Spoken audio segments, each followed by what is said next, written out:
Olá pessoal! Então, nessa aula de hoje a gente vai estar falando sobre o mel. O mel ele é um produto que ele é produzido pelos insetos do grupo dos Hymenopteras. Quem são os Hymenopteras? São os insetos que vão ter uma asa bem fininha, bem delgada. A palavra hymen significa fino, membrana fina em grego. Então, esses insetos eles são principalmente quem? As abelhas, as vespas e as formigas. Com relação ao fato de abelhas produzir mel, acho que isso não é uma grande novidade para ninguém. Agora, muita gente não sabe, por exemplo, que algumas espécies de vespas podem produzir mel. As vespas aqui na região, no sul do Brasil, né? Você pode estar assistindo de várias regiões, mas aqui quem é do sul provavelmente chama as vespas de marimbondos. Algumas espécies são sociais e vão produzir mel também. E eu acho que agora uma que provavelmente vai ser uma grande surpresa para a grande maioria de quem está assistindo esse vídeo é que existe algumas espécies de formigas que podem produzir mel. Não é bem produzir mel, é que tem algumas formigas que vão poder armazenar no abdômen delas uma grande quantidade de néctar. E como esse néctar vai passar pelo tubo digestório delas, vai sofrer a ação de algumas enzimas, ele pode se converter em uma forma de mel. Bom, agora, o que é o mel? Tecnicamente, o mel nada mais é do que o néctar das flores, e o néctar é basicamente água com carboidratos. Então, é o néctar das flores que vai passar pelo tubo digestório de um desses insetos que eu falei para vocês. Então, no caso do mel das abelhas, elas vão sugar o néctar das flores. Esse mel vai passar pelo tubo digestório, pelo trato digestório delas, elas vão armazenar no abdômen. Quando elas chegarem na colmeia, elas vão passar esse néctar para outras abelhas. E elas vão começar a primeira parte de fazer o mel, que é o que? Fazer a desidratação. Fazer com que uma parte da água do néctar evapore.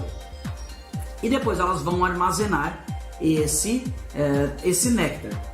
Como o néctar passou pelo tubo digestório das abelhas, ele vai voltar contendo enzimas.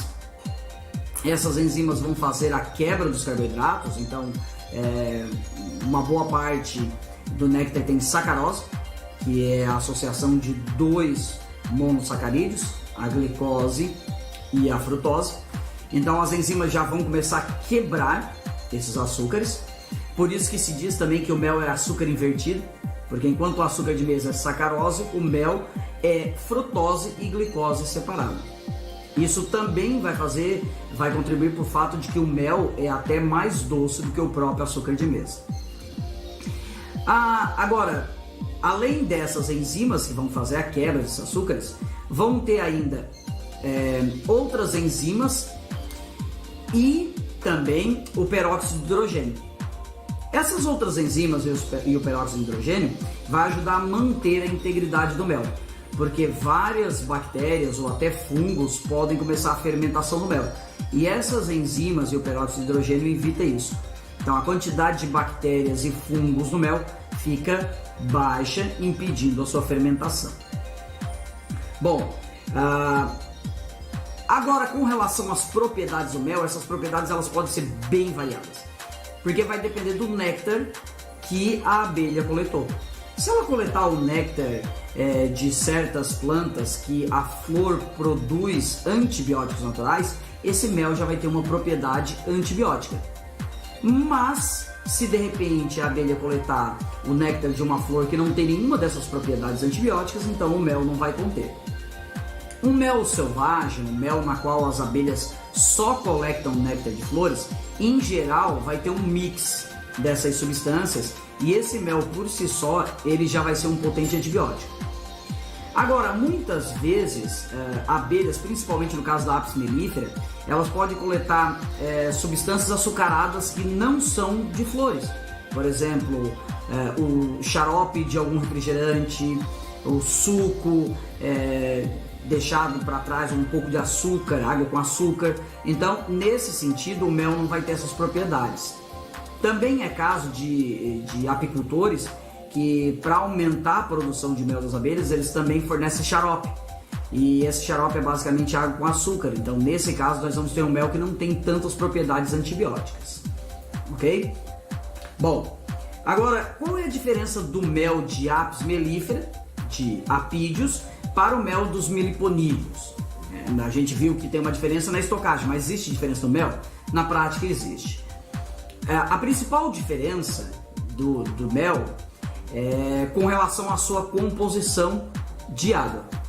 O mel de Apis mellifera, em geral, tem entre 16% e 20% de água, o que faz com que ele seja muito viscoso, muito denso. Já o mel dos meliponídeos, ele pode ter uma quantidade entre 25% e 30% de água, o que faz desse mel mais fluido, mais líquido. Então essa é uma das principais diferenças quando você olha a composição do mel da Apis mellifera para o mel dos meliponídeos. Agora, essa alta quantidade de água no mel não faz ele de um produto de menor qualidade, sem problema nenhum. O único problema é com relação à conservação.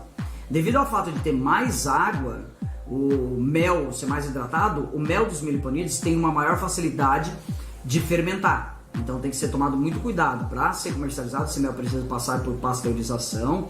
E também tem até regiões que eles deixam o mel fermentar levemente, deixam que ele estabilize, e aí o mel é comercializado com essa leve fermentação. Então vai ser um mel que vai ter um leve teor alcoólico.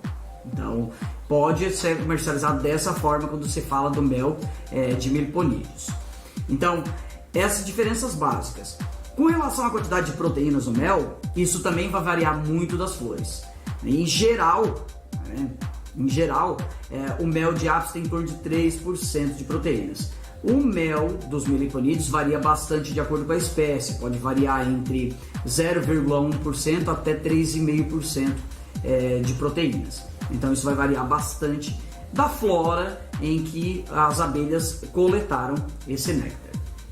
Ok? Esse era o nosso recado de hoje. Tchau, tchau!